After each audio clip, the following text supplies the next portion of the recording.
Allez, on va plonger au cœur d'une histoire vraiment poignante, une histoire de conviction et de sacrifice. Imaginez la scène. On est en 1947 dans un tribunal militaire britannique. Et là, un prisonnier blessé, Dov Gruner, lance ces mots à la face de ses juges. Une déclaration de défi absolument stupéfiante qui va poser les bases de l'une des histoires les plus marquantes de la lutte pour l'indépendance d'Israël. Pour comprendre une telle audace, un tel défi, il faut d'abord comprendre qui était cet homme. D'où venait-il? Quel parcours l'a mené jusqu'à ce tribunal? Le parcours de Gruner, c'est une véritable montée en puissance. Tout commence en 1912, en Hongrie. Il naît dans une famille religieuse, reçoit une éducation en yeshiva. Très vite, dès 1939, il s'engage dans le Bétar, le mouvement de jeunesse sioniste. Son engagement devient de plus en plus concret. D'abord, il organise des immigrations illégales, ce qui lui vaut la prison, puis, en 1941, il s'engage carrément dans l'armée britannique pour combattre les nazis. Mais le tournant, le vrai, c'est en 1946. Il revient d'Europe, il a vu l'horreur de la Shoah de ses propres yeux. Et là, son combat prend sa forme définitive, la lutte pour une patrie juive au sein de l'Irgun. Ce qui le portait, c'était vraiment ce mélange unique d'une foi religieuse profonde, ancrée en lui depuis l'enfance, et d'une détermination idéologique, mais inébranlable, qui a été forgée au feu de la tragédie européenne. Chaque acte de sa vie était guidé par ce sens du devoir quasi sacré envers son peuple. Il a même refusé de partir vivre en sécurité en Amérique. Sa conviction était totale, et elle se manifestait même dans sa dévotion personnelle.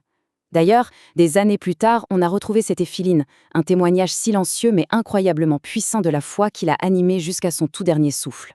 Et cette conviction, elle va le mener à un point de non-retour, à un conflit direct, armé, avec les autorités britanniques. L'opération était audacieuse. Le but, s'emparer d'armes et, surtout, porter un coup symbolique au prestige britannique. 40 combattants, un camion militaire déguisé, ils réussissent à entrer en se faisant passer pour des soldats. Mais tout bascule.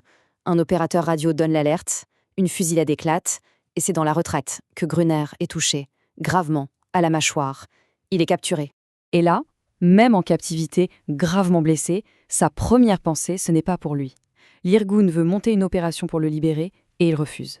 Il refuse par peur de mettre en danger la vie de ses camarades.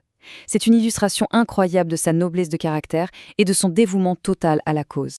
Et c'est là qu'on revient au début de notre histoire, au procès et aux 105 jours qui vont suivre, une période qui va forger sa légende pour l'éternité. Il se retrouve face à un choix terrible. D'un côté, sa vie. De l'autre, ses principes. Tout le monde lui met la pression pour qu'il signe une demande de grâce. Les dirigeants juifs, des personnalités du monde entier, sa famille. Mais il refuse, catégoriquement. Pour lui, signer, ça aurait voulu dire une chose, reconnaître la légitimité du pouvoir britannique sur la terre d'Israël. Et ça, pour lui, c'était trahir le combat tout entier, trahir le droit inaliénable de son peuple à la souveraineté sur sa terre. Et cette conviction, on la retrouve de manière absolument poignante dans la dernière lettre qu'il a écrite au commandant de l'Irgun. Pas un gramme de regret. Une détermination totale, jusqu'au bout. Sa clarté morale était telle qu'elle a résonné bien au-delà des murs de la prison. Elle a forcé même ses adversaires les plus farouches, comme Winston Churchill lui-même, à reconnaître son courage et sa conviction hors norme. L'acte final de sa vie, ce ne sera pas un acte de désespoir, non.